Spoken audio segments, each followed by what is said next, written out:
Hey, hello, and welcome to another Coffee with Mark. Today, a special treat for you. I have these three coffees, actually from Counterculture. Comes in a nice little box here. Three coffees from the exact same region and grown at the same time, roasted the same way, but processed differently, so you can actually tell the difference in taste between the processes. So this is a really cool experiment. What we have here is some coffee grown in Uganda, in the Kabewa region of Uganda, eastern Uganda, near the Kenyan border. And it's really, really good coffee. But this particular one I'm trying right now is the natural process. I'm going to try all these. It's kind of a series of videos. The natural process or sun-dried process. And so it's dried in the fruit, raked, and to prevent molding, and usually dried for 3 to 6 weeks. And then mostly this process is done in drier countries because they use a lot of water when they're doing the washed method. This is the natural process, so dried in the fruit.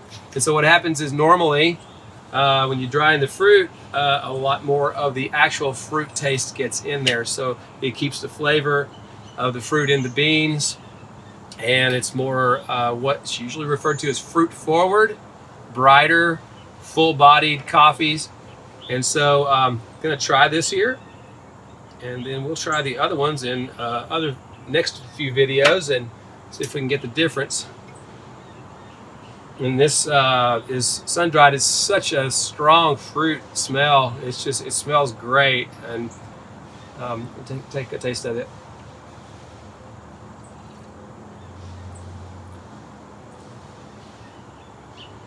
Yeah, so I would say that it's definitely very fruit forward. Berry mix. It's not exactly like a blueberry like sometimes you get, or a cherry that you sometimes get in the Ethiopian or Kenyan, but it's like a mixture of berry. Definitely maybe a little grape taste, and I think the actual tasting notes say that it's dried berries and sage. I don't necessarily taste the sage that much in it.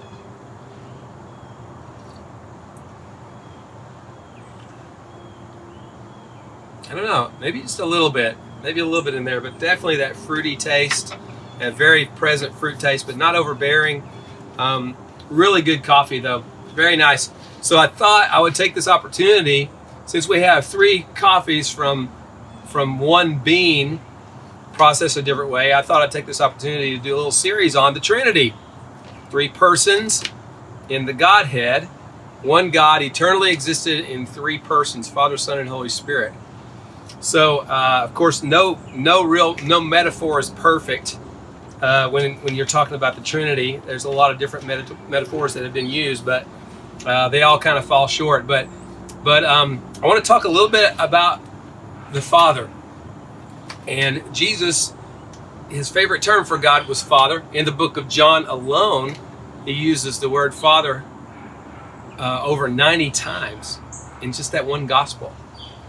And so this is what he actually got in trouble for, is calling God his Father, therefore equating himself with God. But listen to this, how he reveals God. He says, true worshipers will worship the Father in spirit and in truth, for they are the kind of worshipers the Father seeks. And so within the very Godhead itself, there are generations. God's a God of generations. Even in his very being, there's a Father and there's a Son. There's a Spirit. And so I just want to talk a second about the Father. Amazingly, God self-identifies as a Father, and whenever we see him as Lord of all, sovereign Lord, omnipotent, yet he's also Father, relational, close to us, accessible to us. So if you think about that, living as sons and daughters changes our entire understanding of God. It changes our approach to God. It changes the way we come to him. He's not up there with a hammer waiting to bash us and some kind of tyrant who we are just not quite able to live up to. But he's a Father. His arms are open and he's accessible. So it changes the way I approach God if I see him as a Father. It's relational, not just conditional, not just based on performance. Also, seeing God as a Father affects the way that I pray, because prayer becomes a relationship. Jesus, when he was asked, teach us how to pray, he said, when you pray, pray this way. And his first words were, our Father. When you pray, pray like this, Father. Not a sovereign God far off, transcendent, but Father who is caring, who is close and personal, who is relational. Also, as we just read, seeing God as Father changes the way we view worship, because the first word in worship is Father. Those who are true worshipers worship the Father in spirit and truth. So worship is all about relationship with our Father.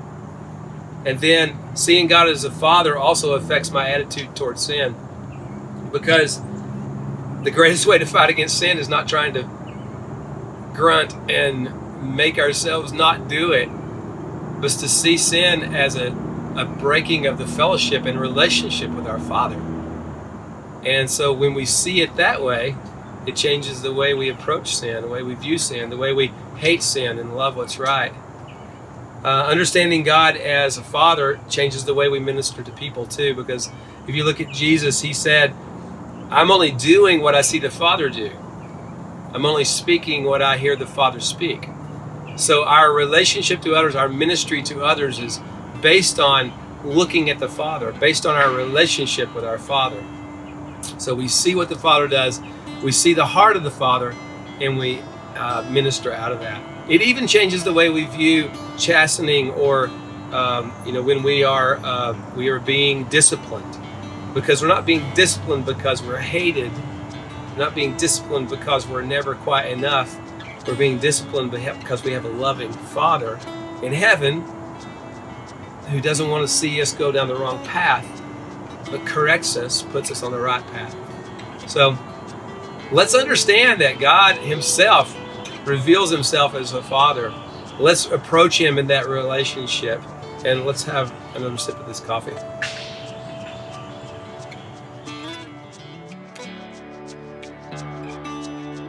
Hey everyone, thanks so much for watching. If you enjoyed this video, feel free to like, comment, and share, and check out our other videos. Also, if you want to see how we are multiplying healthy leaders worldwide, you can check out markmedley.org. And remember, life's too short to drink bad coffee.